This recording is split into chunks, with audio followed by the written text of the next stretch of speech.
Welcome, everyone, to Hanging Out with Howie on Monday nights. Tonight, we're going to have a free-for-all. So welcome my guests here. We have Travis from Elite Entertainment. Bill Marsh is here. And John Cawley from Boston. All right.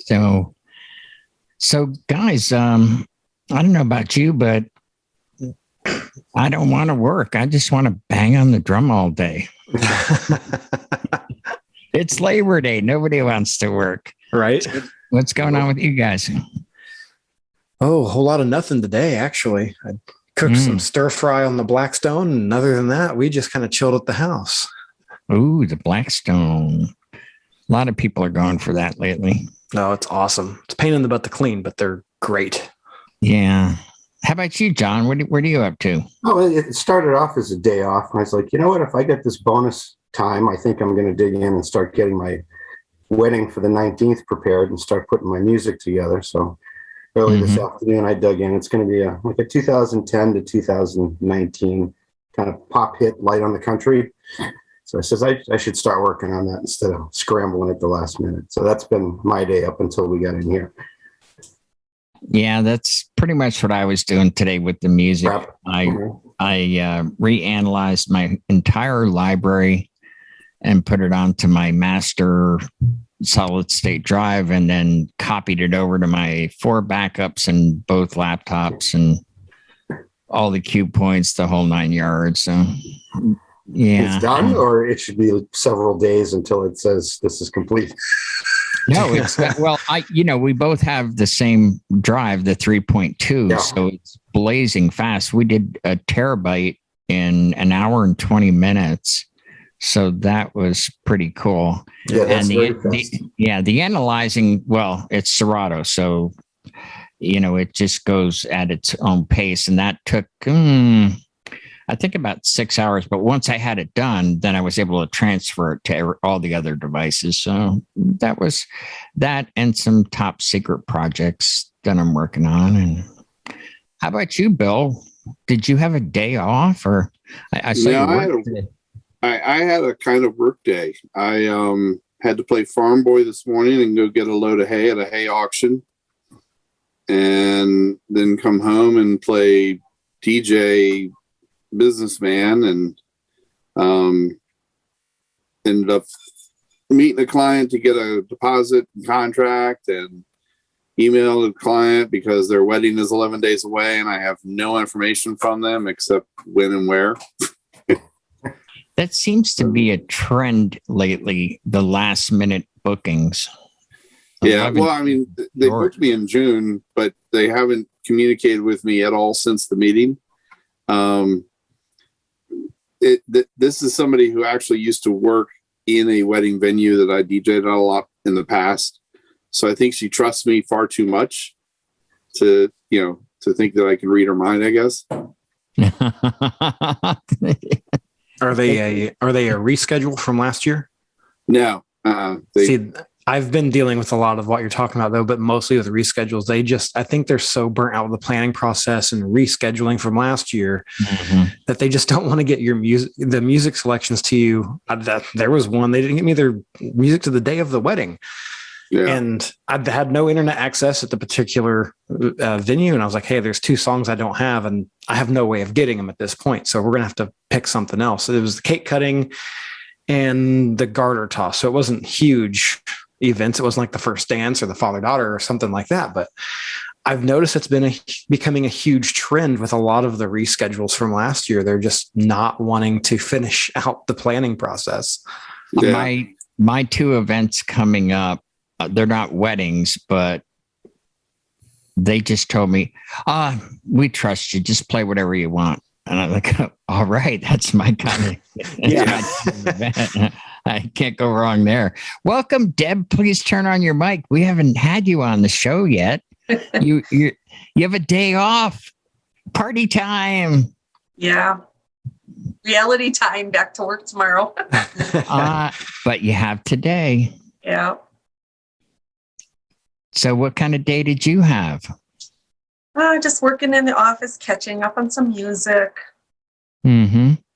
getting ready, trying to update everything. Try 2 events at the end of, actually probably 3 end of this month. So. Oh, that's awesome. That seems to be a common thread here today. Everybody prepping for gigs coming up very shortly, actually, for all of us. So did you have, we were talking about how, you did a lot of last minute. Were these planned ahead of time for you? Yeah. Oh, you're lucky. Yeah. You're lucky. That's great. So I guess this is your first time on, because you usually work till midnights, but Deb is a superstar regular in the chill room when she's off of work at midnight or so. Tell them a little bit about yourself, Deb. Well, I've been a DJ 26 years. I also do photography. I'm many jack of trades, let's just say. You have a lot of skill. You do. Yeah. About 7 years ago, I retired from the school district after 22 years. Wow. Yeah. So, and just bartending, for that extra income. So that was kind of my lifesaver when I'm not DJing, helped out a lot. Well, especially through the lockdown. Yep. Have that alternate source of income. Yeah. That's great. So, what else do you guys want to talk about? Did you see I had a Darth Vader appearance at my wedding on Saturday? Oh, I that's did. cool. I did. Now, what was that about? Was that planned? Yeah, I think I mentioned once before, the clients had originally booked for their officiant a guy named Steve Sansweet, who owns Rancho Obi-Wan out in the Napa area of California, which is one of the largest collections of Star Wars memorabilia.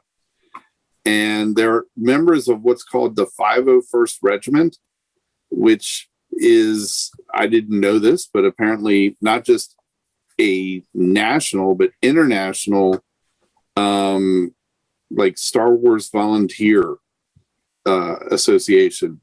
And some of them just go and work at conventions like Comic-Con even and things like that. Some of them are costume, people that do costume or do role play stuff in those, personas and things like that, or actual impersonators, like a live character impersonator, somebody that looks, like those people without the mask, so to speak.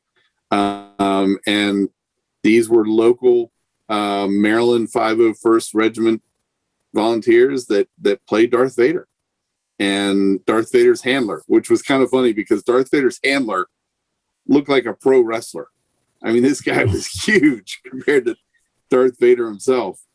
Now, was this a surprise or did you know? Yeah. Well, okay. I knew I was the only other person that knew besides the bride that he was walking her up the aisle. Oh, okay. Wow. So it wasn't a surprise to them because remember how we like, oh, no surprises. Yeah. But the bride knew, so it was a surprise to the guests then. It was a surprise to the groom, to the guest, the officiant, everybody, except me and the bride. Oh, cool. And even the music, she switched her music from. I hope she used the Imperial March. No, that's what I was thinking. Imperial March. She used the Throne Room. She used the music from the Throne Room at the end of A New Hope. Oh, which, okay. To me, is very wedding, ish sounding. I mean, it sounds like a regal, entrance type walk up song anyway. So, and the funny thing is timing wise, it's 1 minute and 47 seconds from the original. And it was they nailed it. She was at the altar as the, like the crescendo cutoff. It was perfect. So love it when the plan goes through. Was it well received though? Yes. Yeah. People were a little upset that he didn't stick around for photo ops. Oh, really? Yeah. The pictures I posted like I felt like an idiot because I didn't have my phone there when she was walking down the aisle with him. I'd forgotten to bring it, carry it with me to the ceremony area. So the pictures I posted were like of them coming back from the, at the end of the recessional. And they did sort of stand in a receiving line, but they didn't want guests to stop and, go through the real receiving line process of greeting and meeting and so forth, because they were trying to get to doing their pictures. So, there was that issue. They even had real lightsabers. When I say real lightsabers, not ones that cut people in half, but they had the ones with they were the real handles or, grips for the original lightsabers from various characters, with a plastic tube that starts off clear, like perfectly clear. So if the sunlight's not hitting it, you don't really see it. But when they would turn it on, the clear goes clouded. It somehow generates some kind of fog in it, and then it lights up. Oh, awesome. I've seen a couple of the first dances where they'll spar. They have the sparring lightsabers. Apparently that's a thing. Mm-hmm. And they'll actually have a lightsaber battle during the first dance. I'm like, super nerdy, but so cool. Yeah, that's what these were. Yeah. Oh, and the bride and maid of honor's flowers were lightsaber, like Leia's lightsaber handle and somebody else's. I can't remember whose. Oh, the Ashok Tanoa. So those would be centerpieces that people be fighting over to take home then, probably. Yeah. They had their own suitcases. The flowers, the two bouquets. They at the end of the night they packed them in suitcases. Interesting. For sure. Deb, what's the most interesting thing you've had at a wedding? Or unusual, whatever. I don't know. It's hard to say. I think they're kind of boring. Well, one of the most unusual things I've seen, and apparently it's college related and strange. And I've seen this a few times, on YouTube, where they play a certain song and the guys will take off their shirts. But then the other song that happened to me, I played this song and the guys all dropped their pants. Oh, jeez. Oh. And I was like, what's up? What's going on? And they go, oh, at the college there. Yeah. When you play that song, all the guys drop. And I'm like, thanks for the heads up. I wouldn't have waited. Like, what kind of fraternity were they a part of? Not the fraternity I'd want to be in. No. Are we having a Magic Mike audition here? What's going on? That's okay. I would enjoy that one. Yeah, there you go. Always some free entertainment. How about you? You must have run into some things, John, in your travels. So what's the most unusual thing you've seen? Probably just turbulence on the boat, having weddings on the Spirit of Boston cruise when we were out. And you see that little commuter boat in the corner of your eye goes zipping past the windows, and you can go 5, 4, 3, 2. Here you go. Hang on, everybody. And that's why you don't bring turntables on a boat, right? Absolutely. Yeah, that was rocking enough to make a CD skip. But we always had the soundbite, rock the boat, you're ready, let people know. It's like, everybody grab your drinks. Something's about to happen. And you're chasing it back and forth down, a 6-foot table. Oh, Jesus. But, those were a couple of fun times, because we were just out on dinner cruises and someone, popped the question or something, and then it was a big to do and fanfare. But that happened a lot. I mean, I was out for a year and I probably saw at least 10, maybe 15 times that happened during the course of dinner, because the singers would, be singing to the tables and someone would say, hey, what we're going to do tonight?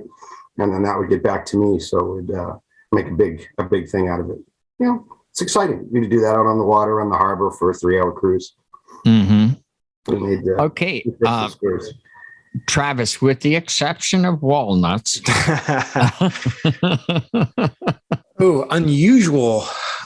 So I did a wedding this year, and this was the most unusual thing I think I've encountered. It wasn't anything with decor and everything. It was the bride insisted on making all the guests watch her and the groom open presents, which was just the strangest thing. As at this point, it's midnight. It doesn't end till 1 a.m, and I've got a brunch wedding the next day, and I'm 200 miles from home.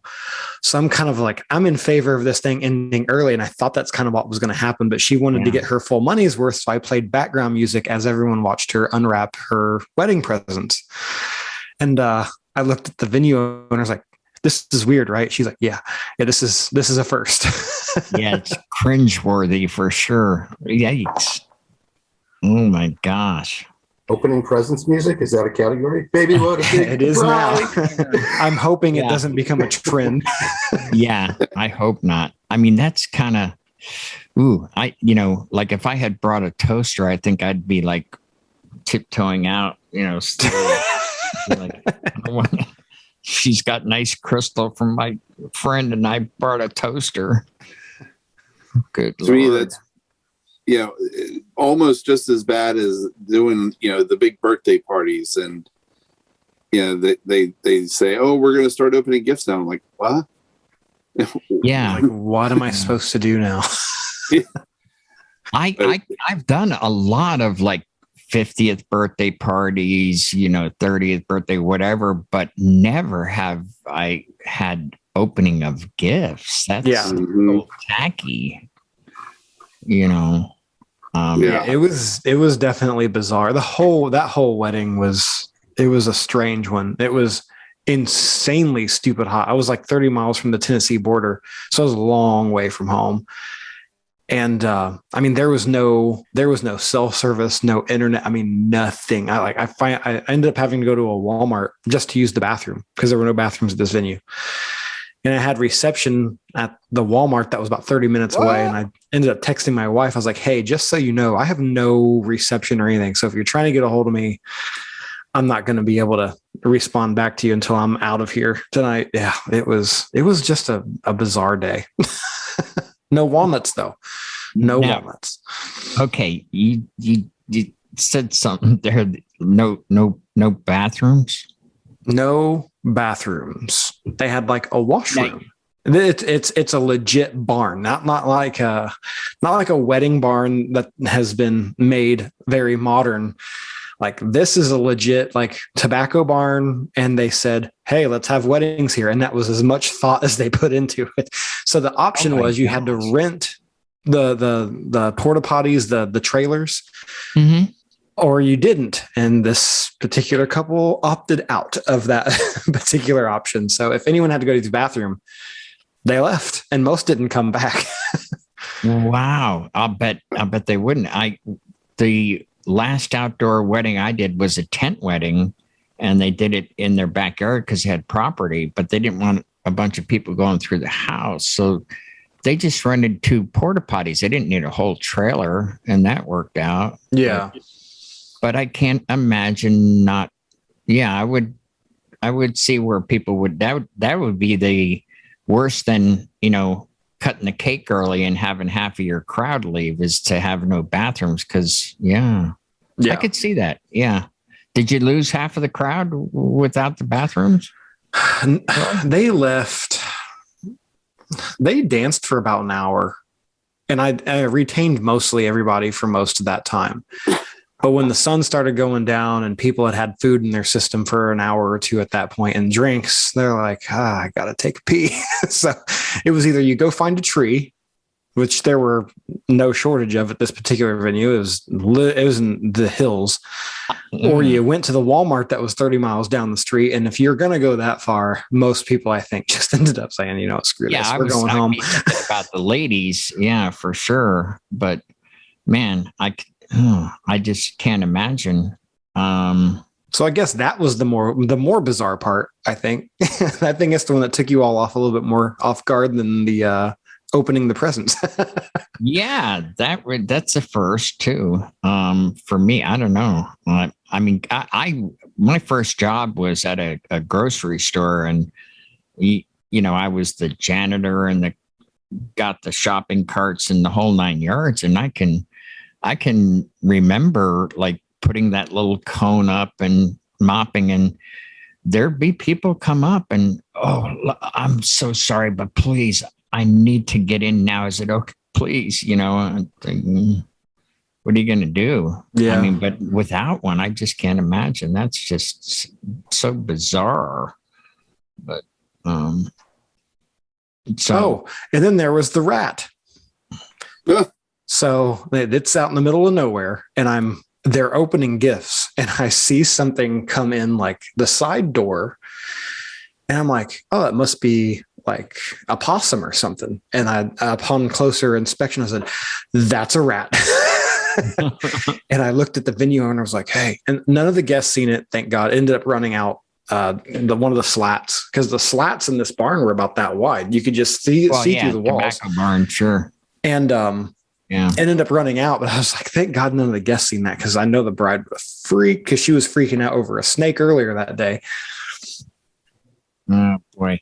All right. So what's everybody up to tomorrow? Back to work or as usual? I know that for you, Deb, you're back to your 3 jobs probably, right? 3 jobs. Amazing lady. Yeah. Well, she helped you. You're very kind to help out your friend there with that hotel or motel or whatever it is. A hotel on Fridays. Yeah. Yeah. That's amazing. Well, it's a shortage all over the place. So. Yeah. Well, it ends. Today I think it ended. Yeah. So I'm not from around here, but I'm predicting that all of a sudden Amazon fulfillment centers around here are going to get applications for those jobs they've been advertising. Yeah, you think? My Facebook feed is full of them, because I'm within 20 minutes of like 5 different fulfillment centers, and they're offering $20 if you stay there 6 months. You get a $1,000 bonus, and they're not getting any takers. But now, without that 300, I'd imagine there'll be people knocking on the doors now. Yep. That should make life easier for a lot of people. One can only hope. I'm tired Who of all would the not want shortages. $20 an hour? Yeah, $20 an hour is great. Well, that's not bad to start. That's to start. I mean, my gosh, you get in a place like that and you get seniority when they open new ones. I mean, you can move your way up. I mean, it's not all what people think it is. I mean, there's a lot of automated machinery, but it needs to be maintained. Yeah. And they need managers and so forth. And that, you can move up the ladder pretty quick with a new opening type thing. I know I talked to my local drivers from Amazon, and they love it. They just love it. It's very easy. The computer tells them what route to take and the whole 9 yards. And it's, pretty nice job to just drive and get benefits and everything else. So, I hope it improves the economy so that we're back to work full time as well. Yep. All right. Longest anything 5 else? months ever. Anybody have anything else Sure. you want to add before we put a fork in it? I get a great gift idea. If you happen to be at one of Travis's wedding where they're going to open presents to the very end, and you happen to also be at Bill's wedding where it's a Star Wars theme, might I recommend that you get yourself a Darth Vader toaster? Oh, All right. nice. See, that's one, Howie, that's one that you shouldn't back out the door, because that's pretty cool. I People would didn't want to stick around for a gift like that. I would have stuck around and said, yeah, I'm the one that gave that. That's right. Yeah. Do you use your mind to turn on the toaster? I think you're supposed to. I haven't quite worked that out yet, but it does say, may the force be with you on your slice of bread when it comes out. See, that's a single guy. freaking cool. I suddenly want this toaster. Because if you had a wife, she would have not allowed that. Yeah. Oh, that is great. During the married years, she's like, yeah, that's staying in the box. We have a toaster that makes it normal. But does that toaster come with a light setting and a dark setting, or just a dark setting? Pretty sure it's just dark. Yeah. The dark side. Yeah, like, as long as you like your toast on the dark side, you're all right. Oh, that's great. For sure. Well, hey, from the 5-0 regiment here, may the force be with you and see you next week. Bye, everybody.